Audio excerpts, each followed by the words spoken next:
कैसे कैसे वैर भाव और कैसी क्रोध कसाय व्यक्ति बांध कर रखता है।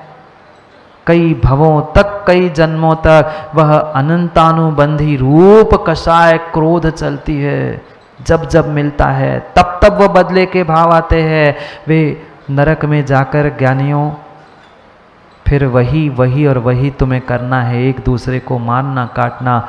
देखेंगे अपन दोपहर की कक्षा में कैसी गजब की व्यवस्था है, पुण्य की पाप की। तुम नरकों में, स्वर्गों में, सिद्धशिला पर और कहाँ कहाँ भटक के क्या क्या व्यवस्थाओं को और किन किन पर्यायों में कैसे दुखदायक दुख, दर्दनाक दुखों को भोगा है, वह समझेंगे। पर आज कम से कम अभी थेरी से समझ लो कितने और कितने कष्ट हमने उस अनंतानुबंधी अप्रत्याख्यान, प्रत्याख्यान, स्वंजलन, जो चाहे कसाय कह दो, चाहे वह स्वंजलन अंतर मुहूर्त की भी क्यों ना हो, पर अंतर मुहूर्त की स्वंजलन कसाय ने भी द्वीपायमान मुनिराज की, वह भावलिंगी निर्ग्रंथ मुनिराज की साधना स्वयं नहीं द्वारका के साथ नष्ट करने के लिए निमित्त बनी।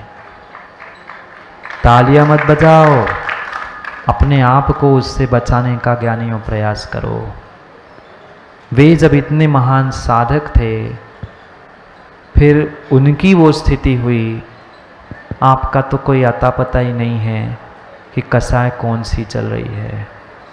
किसी शिला पर उत्कीर्ण जैसी रेखा होती है, पत्थर पर टांकों से बनाई गई जैसी रेखा होती है, बिल्कुल वह अनंतानुबंधी की रेखा होती है। अनंतानुबंधी क्रोध होती है, पत्थर टूट जाए पर रेखा नहीं जाएगी।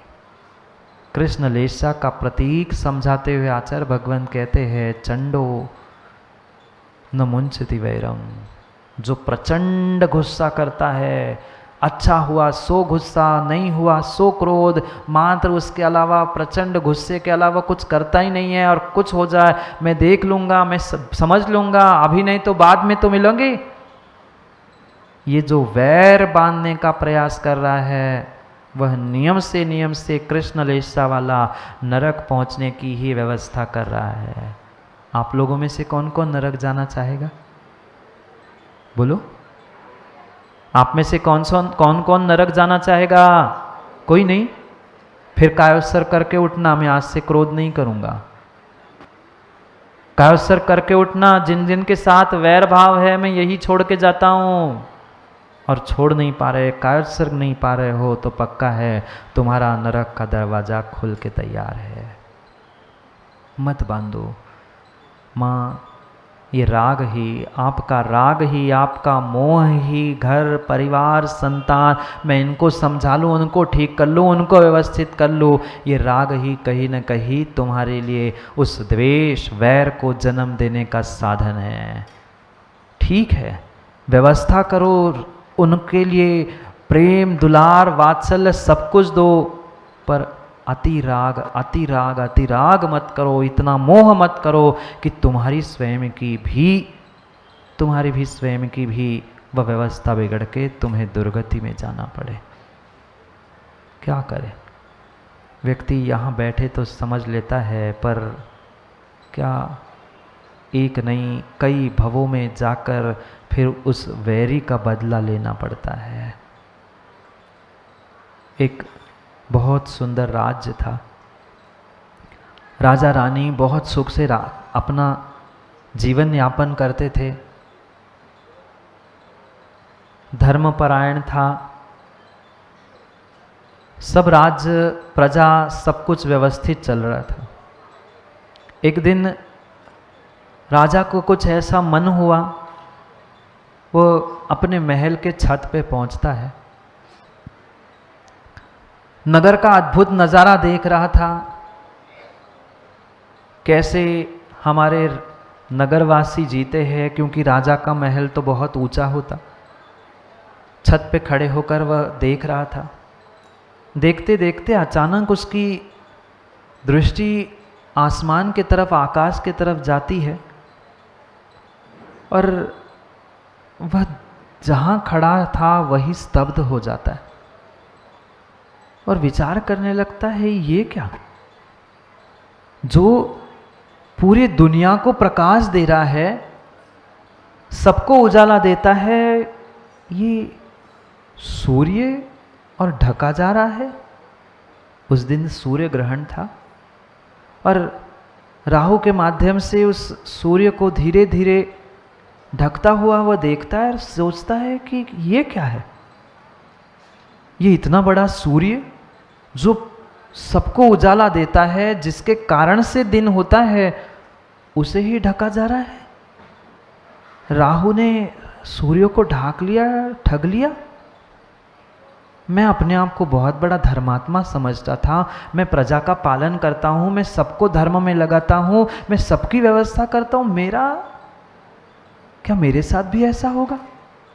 जब सूर्य को राहु ने ग्रस लिया, सूर्य को राहु ने ढक लिया, फिर मुझे भी कोई ढक सकता है, मेरा भी कभी भी कुछ भी हो सकता है।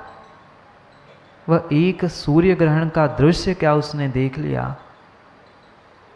अनित्य भावना के साथ साथ उन 12 भावनाओं का चिंतन ऐसा अंतर में उतर गया कि उस राजा को वैराग्य हो गया। राजा को वैराग्य हो गया। अब राजा था, व्यवस्था सौंपे बिना जा नहीं सकता था। घर में आता है, महल में आता है, नीचे मंत्रियों से कहता है, सबको खबर हो जाती है कि राजा दीक्षा लेने जा रहे हैं। वैराग्य हो गया, क्योंकि मात्र शब्दों के वैराग्य से श्रवण काम नहीं होता, वह क्रिया में झलकना भी चाहिए। क्योंकि ऐसे शमशान वैराग्य और दिखाने के लिए वैराग्य तो सैकड़ों नहीं हजारों को होता है। मोक्ष मार्ग पे तभी चलना श्रेष्ठ होता है जब सही मायने में हमारे अंतरंग में वैराग्य हो। नहीं तो फिर जैसे दुनिया चल रही है वैसे दुनिया के समान, दुनिया के भीड़ में ही भिड़कर चलना है, तो फिर अलग होने की ज़रूरत ही क्या है।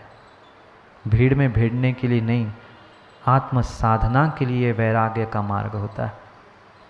व्यवस्था थी, अभी वैराग्य हुआ था, पर ये ऐसा वैराग्य होना चाहिए कि बस निर्णय हुआ और हमने सब छोड़ दिया।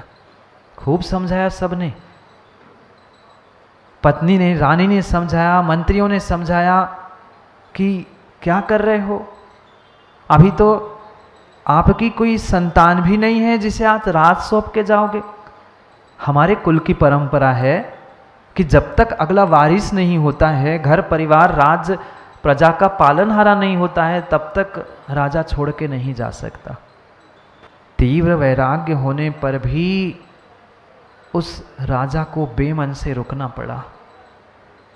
इधर जो रानी थी उधर उसे गर्भ धारण हुआ, पर क्योंकि रानी को ये विकल्प था, राजा को जैसे पता चल जाए कि पुत्र हुआ या संतान हुई तो वह दीक्षा ले लेगा।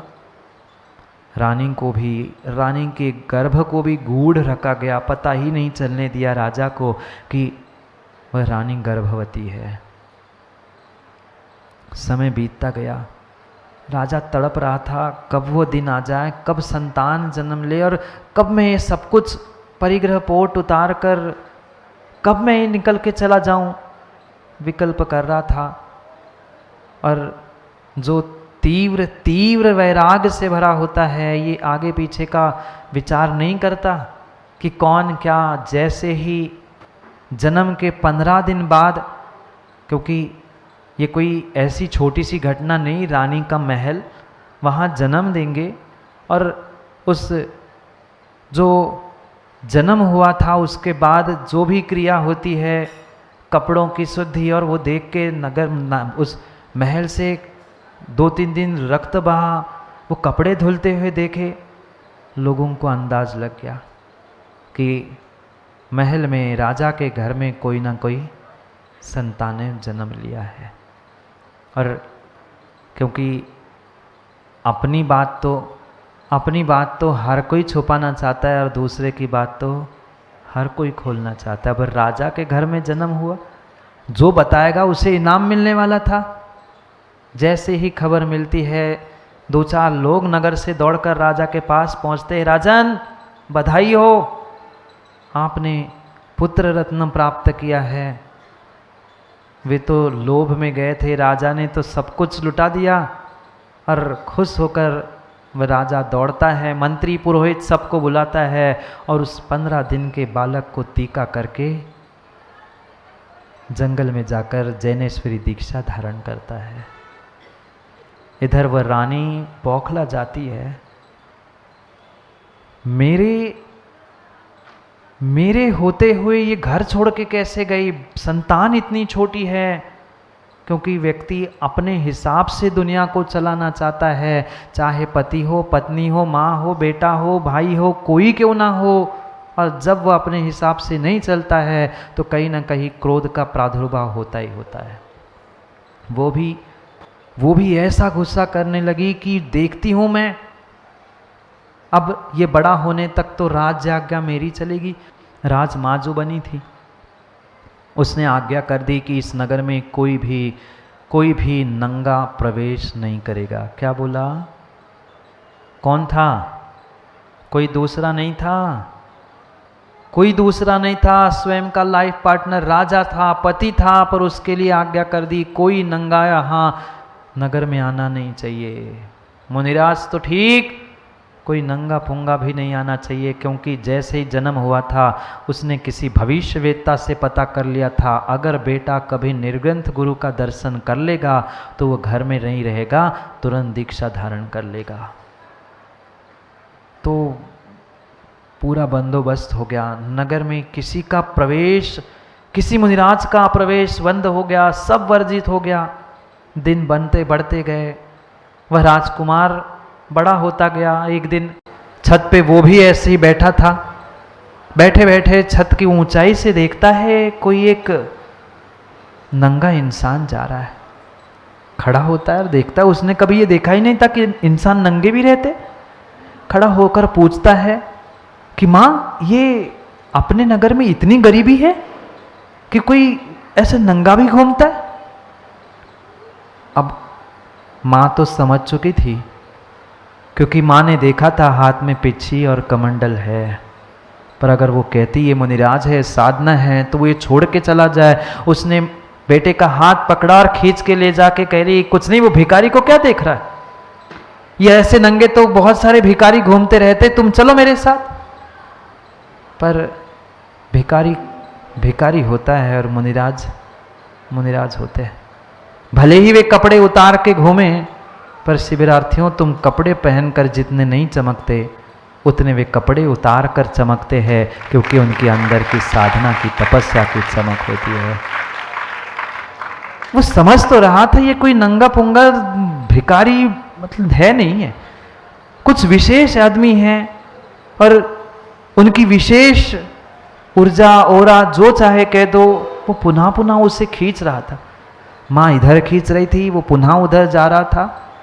पुनः पुनः माँ एक ही कह रही थी, अरे क्या उस भिखारी को देख रहा है, क्या उस भिखारी को देख रहा है। जो उस बेटे की धाय माँ थी वो समझ चुकी थी ये भिखारी नहीं है, अपने सेठ, अपने राजा के बारे में कौन नौकरानी जो वफादार है सुन सकता है।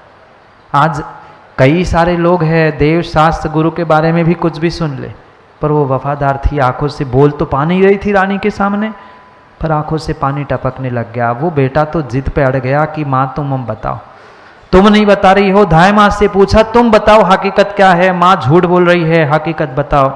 अब उस धाय माँ से रहा नहीं गया, वो बोल ही पड़ती है, बेटा ये कोई नंगा पुंगा भिखारी नहीं है, ये निर्ग्रंथ मुनिराज है, धरती के देवता है, तिकंबर मुनिराज ऐसे होते हैं। और क्या कहूँ, पुनः आंखों के आंसू को पोंछते पोंछते कहती है, बेटा कहने में मुझे शर्म आ रही है, पर इस माँ को शर्म नहीं आ रही है। ये कोई दूसरे निर्ग्रंथ मुनिराज नहीं है, ये इसी नगर के राजा है, जो इसके पति तेरे पिता है, जो दिगंबर भेष धारण करके तुम्हें 15 दिन की उम्र में टीका करके चले गए थे। अब क्या होना था, जो भविष्य में कहा था वही हुआ। माँ का हाथ झटकार कर वह राजकुमार दौड़ते हुए वहां पहुंचता है। तब तक मुनिराज जंगल तक पहुंच गए थे, पीछे पीछे पीछे दौड़कर पहुंचता है और गुरु भगवान के चरणों में निवेदन करता है कि भगवान, क्या जो ये आपका भेष आपका धर्म, आपकी ये सब कुछ व्यवस्थाएं मुझे मिल सकती है? वो राजा जानता ही था, मुनिराज जानते ही थे कि उसे आना तो मेरे पास था। अपने ज्ञान से उन्होंने जान लिया था कि इसका समय मात्र अल्प 3 दिन का बचा है, आयु बहुत छोटी बची है। और उसने कहा ठीक है, कोई बात नहीं। तुरंत बैठे बैठे ही मुनिराज ने उसे दीक्षा दे दी। दोनों दीक्षित होकर मुनिराज पहले पति चले गए, अब इकलौता बेटा जो आधार था वो माँ का भी चला गया। अब क्या बीतेगी? माँ बोलो, अब क्या बीतेगी? पति भी धोखा देकर चला गया, बेटा भी। अब मैं देखती हूँ। ऐसे संक्लेश परिणामों से उस रानी की मृत्यु हो गई। रानी की मृत्यु हो गई। विहार करते करते करते वे दोनों मुनिराज बाप बेटा नगर के बाहर कई जंगलों में विहार करते करते देश भर विहार करने लगे। और एक दिन एक जंगल में अनुकूल स्थान देखकर वे ध्यान के लिए बैठे। और जैसे ही ध्यान के लिए बैठे, कहाँ पहुँचे होंगे? जहाँ उस माँ ने जन्म लिया था। कौन? वह माँ वहाँ वह उस जंगल में वाघिन बनकर, शेरनी बनकर जन्म ले चुकी थी।